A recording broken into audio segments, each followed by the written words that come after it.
검찰의 대장동 사건 항소 포기, 후폭풍이 거셉니다. 검찰 지휘부가 법무부 의견도 참고해 종합적으로 고려해 항소 포기를 결정했다고 밝히면서 검찰 내부 반발도 확산되고 있습니다. 오늘 이슈플러스에서는 이 문제부터 짚어보겠습니다. 김성훈 변호사, 문소영 기자와 함께하겠습니다. 어서 오세요. 안녕하세요. 안녕하세요. 문 기자, 먼저 노만석 검찰총장 대행 그리고 정진우 서울중앙지검장이 어제 각각 입장문을 냈는데 말이 달라요. 네, 그렇습니다. 그러니까 노만석 검찰총장 대행이 이제 항소 포기 논란 이틀 만에 먼저 입장문을 냈는데요. 대장동 사건은 이제 해당 판결의 취지, 내용, 항소 기준, 사건의 경과 등을 종합적으로 고려해 항소하지 않는 것이 타당하다고 판단했다고 밝혔습니다. 그리고 이 결정은 서울중앙지검과의 협의를 거쳐서 숙고 끝에 내린 결정이라고 첨가를 했는데요. 그러자 정진우 서울중앙지검장이 이어서 입장문을 냈습니다. 중앙지검의 의견을 설득을 했지만 관철시키지 못했다. 대검의 지시를 수용하지만 중앙지검의 의견이 다르다는 점을 명확히 한다라고 밝힌 건데요. 항소 여부를 논의하는 과정에서 서울중앙지검과 대검 그리고 법무부 사이에 마찰이 있었다는 점을 밝힌 겁니다. 정진우 서울중앙지검장은 지난 8일 항소 포기 직후에 사의를 표명한 상태입니다. 이렇게 되다 보니까 수사팀 검사들이 반발을 하고 있어요. 항소 시한을 얼마 남겨두지 않고 포기를 하라는 지시가 내려왔다라고 얘기하면서 외압 의혹을 제기한 거죠. 네, 그렇습니다. 그러니까 대장동 수사팀은 항소 포기 결정 직후인 지난 8일 새벽에 검찰 내부망인 이프로스에 글을 올려서 대검과 서울중앙지검 지휘부에서 알 수 없는 이유로 항소장 제출을 보류하도록 지시했다면서 강하게 반발을 했습니다. 법무부 감찰국이 항소 필요성을 보고를 했지만 장관과 차관이 이를 반대를 했고요. 중앙지검 수뇌부가 대검을 설득한다는 이야기를 전해 들었다. 이런 글도 있었는데요. 지금까지 상황을 종합해보면 이렇습니다. 그러니까 대장동 사건 1심 판결이 지난 31일에 이루어졌고요. 지난 3일에 수사팀은 대장동 일당 5명에 대한 항소 제기를 만장일치로 결정을 했다고 합니다. 이틀 뒤인 5일에 서울중앙지검 지휘부도 대검에 항소 승인을 요청을 했습니다. 그런데 항소 시한 당일인 7일 저녁부터 기류가 좀 달라졌다는 겁니다. 대검 반부패 부장이 항소를 재검토해보라고 했다, 이런 얘기가 돌아서 수사팀이 중앙지검 지휘부를 통해서 대검에 항의를 했지만 서울중앙지검 지휘부가 항소 시한을 7분 앞둔 저녁 11시 53분에 항소 불허를 통보를 했다는 게 수사팀의 주장입니다. 이 과정에서 대검 담당 부서 또한 처음에는 항소에 동의를 했다가 법무부의 의견을 전달받은 뒤에 입장을 바꾼 것으로 알려졌습니다. 이렇게 되니까 그러면은 정성호 법무부 장관 입장이 궁금했는데 네. 오늘 오전에 입장을 직접 밝혔죠. 네, 그렇습니다. 오늘 출근길에 이제 대장동 항소 포기 결정과 관련해서 이제 직접 설명을 했는데요. 구형보다 높은 형 선고가 나왔기 때문에 항소를 안 해도 문제 없다고 판단을 했다라고 설명을 했습니다. 직접 들어보겠습니다. 두 번째 보고 왔을 때 신중하게 판단하면 좋겠다. 전반. 왜냐하면 아시는 것처럼 형 선고가 검찰 구형량보다도 더 높게 나온 부분도 있고, 크게 법리적인 측면에서 저도 개략적으로 판결을 받지만 크게 문제되지 않는다는 측면이 있었고요. 네, 덧붙여서 이런 정치적인 사건 때문에 검찰이 계속 이 사건에 이제 매달려 있는 것이 바람직하지 않다라고 판단을 했다, 이렇게 설명을 했습니다. 변호사님, 이 수사팀이 계속 얘기를 한 게 외압이 있었다라고 주장을 하고 있는 거잖아요. 그러면은 이제 정성호 법무부 장관이 정말 그렇게 했느냐, 이 부분이 궁금한 건데 오늘 기자들이 물으니까 나는 대검에서 보고가 와서 신중하게 판단하라고 의견을 냈을 뿐이다라고 얘기를 했습니다. 어떻게 해석해야 돼요? 신중하게 네. 하라는 게 어떤 의미로 받아들였고 구체적으로 어떤 일들이 벌어졌는지는 확인해 봐야 할 것 같습니다. 사실 이 사건을 법률적인 이슈가 있다고 생각하기 때문에 이제 변호사인 저한테 물어보고 이제 제가 답변한다고 생각을 하고요. 하지만 사실은 그냥 법률적인 이슈만 있는 사건이 아니라 정치적인 이슈도 있는 거겠죠. 저희가 이제 사법과 정치가 거의 많이 이제 결합이 됐습니다. 이제 같이 얽혔고요. 그래서 저 또한 이제 어떤 분들이 정치 패널로 나온다라고 말씀하신 경우인데 저는 한 번도 정치 패널로 나온 적은 없습니다. 다 법률 분야를 이야기하고 있죠. 왜 이렇게 장황하게 말씀을 드리냐면요. 결국은 그 정치적으로 누구의 입장에서 누구의 이익으로 누구의 불이익으로를 기준을 하지 말고 법률적으로 생각해 보면은 조금 모든 이슈들이 간명해지는 부분들이 있습니다. 우리가 그거를 정의론에서는 무지의 벨이라고도 하죠.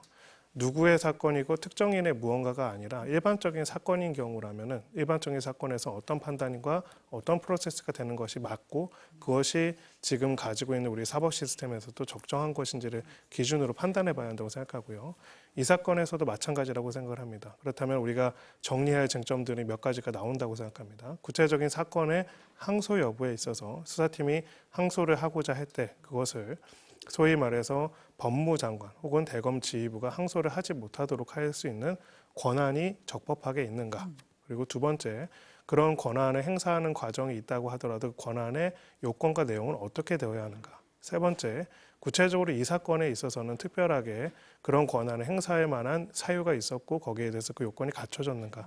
이걸 바탕으로 해서 그것이 적정하고 적법한지를 보는 게 되게 중요하지 않을까 싶습니다. 그러면은 그런 기준에 대해서 검찰 내부에 기준은 있을 것 같거든요. 그러면은 지금 변호사님 말씀은 그 기준에 적합했는지 안 했는지 그거를 따지면 될 일이지 지금 뭐 정 장관이 의견을 얘기를 한 거냐 지침을 준 거냐라는 거는 부차적인 얘기다라고 보시는 건가요? 네, 결국은 이제 예. 그 두 가지가 다 근데 중요하다고 생각합니다. 그런 면에 있어서 자기가 어떤 사건이라고 하더라도 누구와 관련된 어떤 사건이라고 하더라도 이 기준들이 동일하게 잘 작동해가지고 갔는지를 보려면 결국은 그것과 다른 행위가 있는지도 볼 필요가 있고요. 그런 점에 있어서 이 사건에서 일각에서 이야기하는 것처럼 수사팀은 일반적인 기준에 따라서 항소할 만한 사안이라고 판단해서 항소를 하려고 했었고 기본적으로 검찰 내부에서도 이 부분에 대한 문제 없이 진행이 되다가 이제 정무적으로 임명된 법무부 장관의 입장에서 구체적인 사건에 대한 항소를 하지 말 것을 요구하는 지시가 있어서 결국은 일반적으로 작동해야 하는 항소 제기라는 것이 이루어지지 못한 것이라는 의혹이 맞는지 아니면 그것이 아니라 그런 지시 차원이 없었고 지금 대검 직무대행이 얘기하는 것처럼 검찰총장 직무대행이 말한 것처럼 자체적인 판단에 의한 것인지 그리고 자체적인 판단에 의한다고 하더라도 그 판단이 과연 적정한 기준에 의한 것인지 그거는 개별적으로 더 봐야 한다고 생각합니다. 근데 정성호 장관은 그런 얘기했어요. 노만석 검찰총장 대행하고 직접 통화한 적은 없다라고 얘기를 했는데 그러면은 법무부 장관이 개별 사건에 대해서는 이렇게 뭐 통화를 한다든지 지시를 한다든지 그렇게는 못하는 겁니까? 네, 원칙적으로 이제 법무장관이 수사에 있어서 구체적인 지휘를 하기 위해서는 수사 지휘권 행사 등이 있어야 한다는 것이 과거에 우리 선례였고요. 일반적으로 법무부 장관이 개별적인 사건의 수사에 개입하는 것은 원칙적으로 허용되지 않는 것으로 알고 있습니다. 다만 지금 이 사건 같은 경우에는 수사가 아니라 공소 유지, 즉 소위 말해서 항소권의 행사일지 여부에 대한 부분들인데 그 부분에 대해서 개별적인 사건에 대해서 법무부 장관이 항소 여부들을 결정하거나 결정하지 못하도록 하는 권한 행사를 한 선례가 대외적으로 명확하게 있지는 않다라고 저는 생각하고 있습니다. 문 기자 얘기를 들어보면은 지금 항소 시한을 뭐 7분 남기고서 항소 포기를 지시를 했다는 거잖아요. 이례적입니까?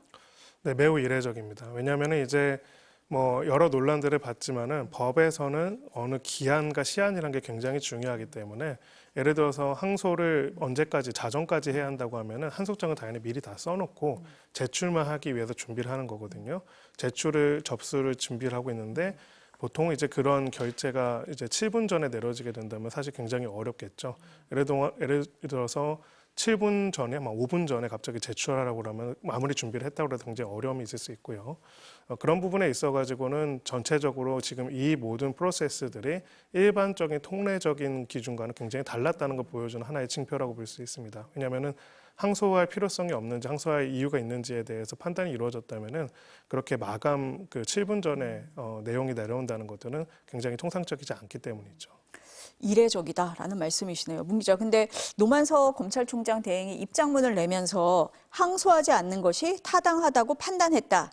이렇게 했는데 논란이 되고 있어요? 네, 전국 그 18개 지방검찰청의 검사장들이 노만석 검찰총장 대행에게 이제 항소를 불허한 이유와 경위 설명을 요구하는 입장문을 검찰 내부망에 올렸는데요. 입장문에는 검찰총장 대행이 밝힌 입장은 항소 포기의 구체적인 경위와 법리적 이유가 전혀 포함되지 않아서 납득이 되지 않는다면서 상세한 설명을 다시 요청한다는 내용이 담겼습니다. 대검찰청 연구관들도 이제 이번 항소 포기 결정은 검찰의 가장 핵심적인 기능인 공소 유지 의무를 스스로 포기한 결과를 초래를 했다면서 노 대행에게 항소 포기와 관련한 정확한 사실관계를 설명하라고 이제 촉구하는 입장문을 냈는데요. 여기에는 이제 사퇴를 건의하는 거취 표명 요구도 담긴 것으로 알려졌습니다. 대검 연구관들은 이제 대검 각 부별로 검찰 제도와 정책을 연구 검토하는 평검사들입니다. 그 정성호 법무장관이 오늘 아침에 이 입장을 밝힐 때 보면은 검찰이 구형한 것보다 법원 선고가 더 높지 않았냐. 그러니까 문제 없다라고 얘기를 했거든요. 그런데 어떤 부분이 논란인 겁니까? 네, 이제 1심 재판 결과를 보시면요. 유동규 전 본부장은 이제 정성호 장관 말대로 징역 7년에서 징역 8년으로 그리고 정민영 변호사는 징역 5년에서 징역 6년으로 구형보다 형량이 늘었습니다. 하지만 김만배 씨의 경우에는 이제 징역 12년에서 징역 8년으로 남욱 변호사는 징역 7년에서 징역 4년으로 정영학 회계사는 징역 10년에서 징역 5년으로 구형보다 형이 오히려 줄었습니다. 그런데 이번에 이제 검찰이 항소를 포기하면서 대장동 관련자들은 이제 만약에 항소심이 열리게 되면 이보다 더 무거운 형은 선고받지 못하게 됩니다. 특히 특정경제범죄 가중처벌법상 배임이나 일부 이제 뇌물 혐의 등은 이번에 무죄가 나왔기 때문에 검찰이 항소를 포기함으로써 이 부분에 대해서도 다시 다툴 여지가 없어졌습니다. 대장동 업자들에게 1심보다 더 높은 추징금을 이제 환수할 길이 사실상 막혔다는 분석인데요. 검찰은 1심에서 대장동 일당이 총 7,886억 원의 부당 이득을 얻었다며 전액 추징을 요구를 했는데 재판부는 정확한 손해액 산정이 어렵다는 이유로 473억 원만 추징을 했습니다. 그래서 각각 1,011억 원과 647억 원의 추징금이 구형됐던 남욱 변호사와 이제 정영학 회계사의 경우에는 추징금을 단 한 푼도 내지 않게 됐습니다. 이에 대해서 정성호 법무부 장관은 추징금은 민사소송에서 다투면 된다면서 추징금 환수 기회가 박탈된 건 아니라고 반박을 했습니다. 이재명 대통령도 대장동 관련한 재판을 받잖아요. 네. 어떤 영향이 있습니까? 네, 이게 현재 이제 재판이 중단된 상태잖아요. 이재명 대통령 사건의 핵심 공소 사실이 이제 대장동 개발 과정에서 성남시에 손해를 입힌 이제 배임 혐의인데요. 검찰은 이번 1심에서 대장동 개발 계획 수립의 정점에 이재명 성남시장의 지시가 있었고 민간업자들에게 개발 이익이 돌아가서 성남도시개발공사에 4,895억 원의 손해를 끼쳤다 이렇게 주장을 했습니다. 하지만 재판부는 이 대통령이 직접 이를 민간업자들을 사업시행자로 내정을 했다거나 그렇게 지시한 사정은 보이지 않는다면서 유착관계를 인정하지 않았습니다. 그런데 이번에 검찰이 항소를 포기하면서 대장동 사건의 핵심인 이제 이 대통령의 관여 여부와 또 특정경제범죄 가중처벌법상 배임 여부를 재판에서 한 번 더 따져볼 기회를 스스로 포기한 셈이 된 겁니다. 변호사님, 지금 이제 쭉 우리가 여러 가지 얘기를 했는데 좀 나눠서 좀 여쭤볼게요. 먼저 그러면은 검찰이 항소를 포기를 했으니까 그럼 2심 재판 안 열리는 건가 했더니 그렇지가 않더라고요. 지금 얘기하는 대장동 일당이 항소를 제기를 했잖아요. 그래서 재판이 어차피 열리는데 왜 검찰은 항소를 하지 않았느냐라고 궁금해하시는 분들이 있어요. 어떻습니까? 네, 이제 그거에 한마디로 얘기하면은 네. 불이익 변경 금지 원칙이라는 게 있습니다. 불이익 변경 금지 원칙이라는 거는 항소를 누군가가 한다고 해서 항소한 사람한테 불이익하게 변경할 수 없다라는 원칙이고요. 결론적으로 말씀드리면 그러면 항소를 했다가 오히려 더 형이 늘어나는 경우가 있지 않나? 있을 수도 있지만 기본적으로는 이 항소인이 있고 피항소인이 있다고 한다면은 항소인이 항소한 것보다 1심의 내용보다 더 불이익하게 내용들을 변경할 수는 없다라는 부분들이 있고 그렇기 때문에 보통 이제 쌍방 항소라는 것들을 하게 됩니다. 그래서 이제 A가 항소를 하면 B도 항소를 함으로써 결국 양형부당이라고 얘기를 한다면은 지금 피고인들은 내 양형이 이만큼 나온 것들 무죄 부분에 대해서 유죄 부분에 대해서 다 무죄라고 다투게 되면 원칙적으로 그 항소 범위 내에서만 판단하게 되어 있고요. 근데 이제 검찰 측은 무죄가 나온 부분들에 대해서 형이 자기들 구형보다 낮게 나온 거에 대해서 항소를 안 하게 된다면은 재판부로서는 이건 검찰이 다투지 않기 때문에 일단은 지금 항소인들이 주장하는 그 내용에 대해서만 항소심에서는 판단하는 것이죠. 그래서 보통 이제 이런 사건에서는 그동안에는 검찰에서 거의 다 같이 항소를 해왔던 것들이 이제 검찰의 구형량마다 안 나온 것들이 있는 경우 두 번째 가장 큰 거는 무죄 부분이 있는 경우는 무죄 부분은 한마디로 기소를 잘못했다는 겁니다. 그렇다니까 그 부분에 대해서 무죄 부분에 대해서 다시 유죄로 판단해달라는 항소를 해서 그거를 항소심의 쟁점과 내용으로 삼는 그런 것들을 해왔던 것이고요. 그런 면에 있어서 피고인들만 항소를 하게 된다면은 결론적으로는 검찰이 항소하지 않은 부분, 즉 소위 말해서 무죄로 난 부분들에 대해서는 원칙적으로는 그대로 확정이 되는 것이다 이렇게 볼 수가 있습니다. 그러니까 1심에서 받은 것보다 더한 형량을 받거나 무죄인 부분을 다투기는 어렵다. 지금 원칙적으로 그렇게 그렇습니다. 된 상황이네요. 두 번째, 지금 추징금 얘기가 나왔는데 추징금 그럼 못 받는 거 아니냐라고 했더니 정성호 장관이 지금 성남도시개발공사가 민사소송을 하고 있다. 그래서 받을 수 있다라고 얘기를 합니다. 어떻습니까? 네, 근데 그 민사 소송의 내용에 따라서는 못 받을 가능성도 굉장히 있다라고 볼 수 있습니다. 결론적으로는 이제 민사 소송을 하고 있는데 그 민사 소송이 불법 행위로 인한 손해배상 책임으로서 묻는 것이라고 한다면은 그 불법 행위의 근간이 되는 게 업무상 배임의 공범으로서 공범들이 불법 행위를 저지르고 거기에 따라서 성남도시개발공사로부터 이익을 편취해서 가져옴으로써 손해를 입혔다라는 내용이 이제 그 청구의 내용이라고 한다면은 그 전제 사실로는 사실은 이 이익을 거둔 대장동 땅들의 이익이 소위 말해서 이 행위를 불법 행위를 함으로써 거둔 것이라는 것을 전제로 하는 겁니다. 즉 형사적인 공소 사실을 전제로 해서 불법 행위가 구성되고 그 불법 행위를 근거해서 민사 소송을 하고 있는 것으로 보이거든요.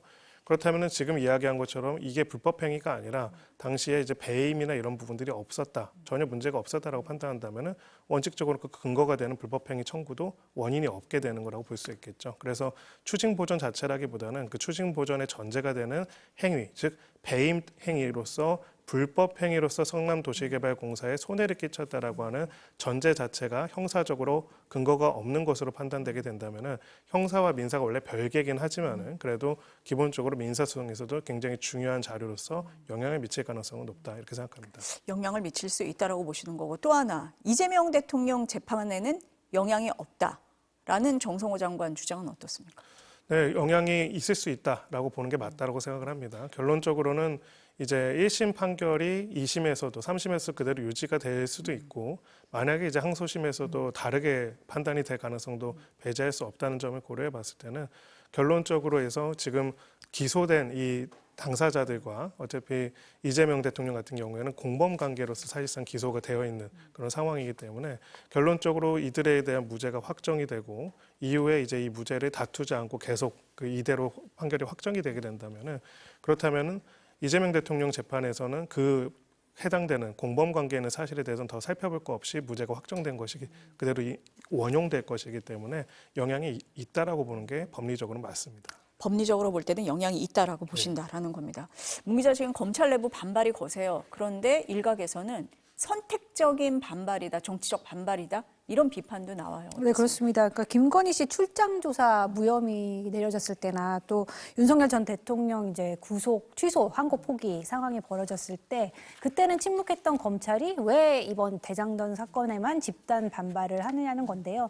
더 나아가 이제 검찰이 상급심에서 드러날 수 있는 수사의 이제 한계, 뭐 아까 말씀하신 대로 뭐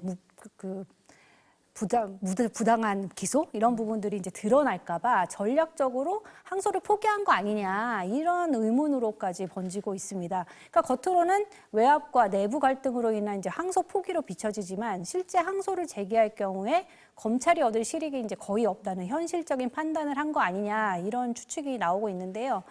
여기다가 또 정성호 장관은 앞서 출근길 발언에서 대장동 사건의 수사 과정도 들여다봐야 된다고 했거든요. 그러니까 남욱 변호사가 최근 법정에서 뭐 애들 사진을 보여주면서 검사가 배를 가르겠다고 협박을 했다 이런 증언을 한 사실을 두고 한 말인데요. 지금 당장은 이제 외압 의혹에 초점이 맞춰지고 있지만 길게는 이제 대장동 사건을 둘러싼 검찰의 수사, 기소의 정당성, 또 책임 문제 이런 공방으로 나아가지 않겠느냐 이런 전망도 나오고 있습니다. 변호사님은 어떻습니까? 지금 문 기자가 지적한 이런 비판은 어떻게 보세요? 네, 사실은 이제 이 사건의 수사와 기소의 정당성에 대해서 판단하는 게 바로 재판입니다. 네, 그래서 일단 1심 재판에서 무죄가 일부 선고가 됐다는 거는 그 기소의 정당성을 인정할 수 없다는 판단이 내려진 것이고요. 다만 이제 저희가 뭘 추구해야 하는지가 좀 명확해져야 한다고 생각합니다. 아까 말씀드린 것처럼 잠깐 무지의 배열로 모두가 들어가서 법률적 문제는 사실 원래 무지의 배열로 들어가는 게 맞습니다. 그래서 가끔 보면은 정의 여신상에서 눈을 가리고 있는 것이거든요. 이재명 대통령, 아까 말한 윤석열 전 대통령, 그 누구라는 이름이 아니라 어떤 누구에 대한 사건이라고 하더라도 이 사건의 과정들을 살펴보는 데 있어서 자 그렇다면은 1심에서 이렇게 판단이 될 때 항소심, 대법원에서 계속 판단을 받아서 최종심까지 명확하게 사실관계가 무엇이고 실체적 진실이 무엇인지를 판단할 수 있는 절차를 그대로 진행하는 것이 맞는지 아니면 그거를 중간에 이제 1심 이후에 항소를 안 하고 그 1심 판결만으로 이제 이 사실관계가 일단락된 걸로 일응 보는 것이 맞는지에 대한 판단입니다.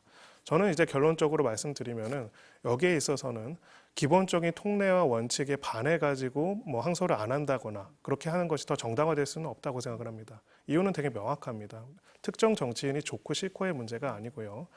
어떤 재판에 있어서 분명히 정치인과 관여될 수 있고 정치인과 연관될 수 있는 재판들이 있을 수 있습니다. 근데 거기에 있어서는 특정 정치인과 연관된다고 해서 더 무리한 기소가 있어서도 안 되고 특정 정치인과 연관된다고 해서 봐주기 수사가 있어서도 안 되고요. 재판과 공소 유지의 과정에 있어서도 마찬가지여야 한다. 이것이 법의 기본적인 원칙입니다. 그런 부분에 있어서 이 문제에 있어서도 그런 관점의 전환이 필요하지 않을까 싶습니다. 그러니까 검찰의 반발이든 누군가의 반발이든 어떤 검찰이 살아있는 한 사람은 아니거든요. 그런 것이 아니라 시스템적으로 우리가 재판의 과정에서 앞으로 누가 어떻게 관련된 사건이든 간에 항소 여부들이 공평하고 공정하게 결정될 것인지에 대한 기대감이 있으면은 바로 그것이 사법의 본령이라고 할 수 있고 그 기대감이 없이 누가 맞는지에 따라서 누가 정권을 가지고 있는지에 따라서 달라진다고 한다면은 사법 자체가 아무 의미가 없어지는 거겠죠. 얼마 전에 저희가 있었던 또 일 중에서는 이재명 대통령에 대한 대법원 재판이 이례적으로 굉장히 빠르게 선고에 대해서 많은 분들이 또 분노하시고 문제를 제기하기도 했습니다. 법에서는 이례적인 것과 통례적인 것은 굉장히 차이가 큽니다. 왜냐하면 이례적이라고 하는 순간 거기에 대한 신뢰가 확 떨어지게 되는 것이거든요. 그래서 이 문제에 있어서도 비슷한 접근이 필요하지 않을까 싶습니다. 그러니까 객관적인 사실관계에 있어가지고 특정한 사실관계가 옳다 그르다는 문제가 아니라 절차적인 입장에 있어서 그 사실관계를 증명하고 확인하기 위한 충분하고 합리적이고 누군가에게 편향되거나 누군가의 정치적 영향에 휘둘리지 않는 결론과 절차들이 이루어졌다는 신뢰를 만들어가는 것. 그게 이제 재판 과정의 전체적인 목적이라고 할 수가 있습니다. 그런 차원에서 이번 조치와 이번의 반발들이 적정한지를 판단해 볼 필요가 있지 않을까 싶습니다. 그런 얘기는 많았잖아요. 검찰이 좀 기계적으로 항소를 하는 거 아니냐. 이거 좀 자제돼야 된다. 이런 얘기가 많았는데 지금 변호사님 말씀을 쭉 들어보면 그런데 왜 하필 대통령 관련된 사건에서 이렇게 하느냐라는 지적이 나오고 있거든요. 그런 부분에 대한 좀 설명이 필요하다 이렇게 보십니까? 네, 그렇습니다. 정확하게 그 말씀 그대로고요. 예를 들어 뭐 초코파이 훔친 것부터 다양한 사건들에서 검찰의 기계적 항소가 개선될 필요가 있다. 항소를 계속함으로써 사실 무리한 기소를 대법원까지 끝까지 끌고 가서 당사자들을 괴롭게 만드는 관행이 바뀔 필요가 있다. 저는 100% 동의합니다. 거기에 대해서 당연히 문제 제기가 있어야 하고 적정하게 적정하게 절차가 정비될 필요가 있다는 것에 대해서 아무도 의심하지는 않고요. 다만 이제 사법이라는 건요. 검찰 혼자 만들어가는 것도 아니고요. 그리고 재판부 혼자 만들어가는 것도 아니고 정치권이 혼자 만들어가는 것도 아닙니다. 그러니까 이렇게 표현할 수 있습니다. 절차와 결론을 우리 모두가 받아들일 수 있는가. 이게 굉장히 중요합니다. 그런 부분에 있어서는 특히나 이제 어떠한 의구심이 없도록 같은 것은 같고 다른 것은 다르게 절차가 진행될 필요가 있다는 점을 저는 명확하게 얘기하고 싶고요. 그런 부분에 있어서도 결국은 이번에도 이 이슈를 가지고 다시 또 정치적 갈등이 불거지고 있고 이제는 사법 자체가 이제 한마디로 정치적 갈등의 한복판에 나와 있습니다. 그래서 제가 아까 조금 자괴감 느끼는 말씀을 드린 겁니다. 정치 패널을 한 번도 한 적이 없는데 정치 패널이 아니라 정치 패널이 아닙니다. 이거는 이 절차와 이 시스템이 안 만들어지면요. 우리 입장에서는 누가 권력을 잡고 누가 권력을 잃는지에 따라서 늘 사법을 의심할 수밖에 없고 그런 상황에서는 이 공화국이 지속이 될 수가 없습니다. 그런 점에 있어서 저는 지금 이 문제가 제기된 여러 가지 이슈들에 대해서 명확하게 근거와 이유들이 설명될 필요가 있다라는 것은 동의합니다. 납득할 만한 설명이 필요하다라고 보시는 것 같습니다.